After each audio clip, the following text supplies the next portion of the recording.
வணக்கம் போங்க மச்சிவாய். இன்னைக்கு ரொம்ப நாள் ஆச்சுல்ல, நான் சமையல் கட்டுக்கு வர்றதே கிடையாது.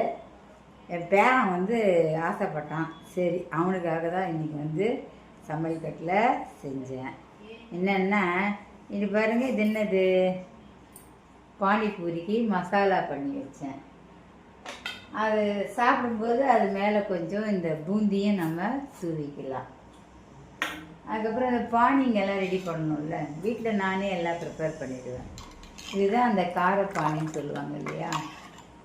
புதினா, இஞ்சி, பச்சை மிளகாய் எல்லாம் போட்டு, லெமன் எல்லாம் போட்டு கார பானி.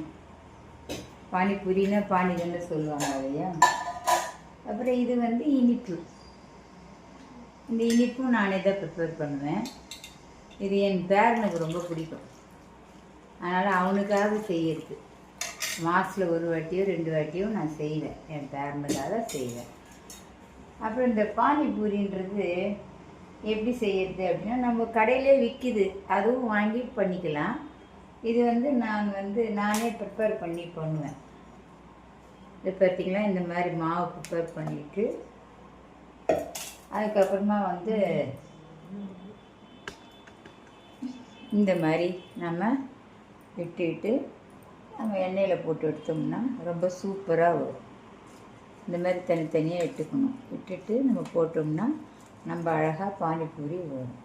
இப்போ பாருங்கள், பானிபூரியெல்லாம் சுட்டு ரெடி பண்ணியாச்சு. இப்போது சாப்பிட்ணும், அவ்வளோதான். அப்போ பானிபூரி ரெடி, அப்புறம் அதுக்கு மசாலா ரெடி, அப்புறம் பானிங்களும் ரெடி. அதில் தூவி சாப்பிட்றதுக்கு நமக்கு காரா பூந்தி ரெடி. இப்போ வாங்க எல்லோரும் பானிபூரி சாப்பிட்லாம்.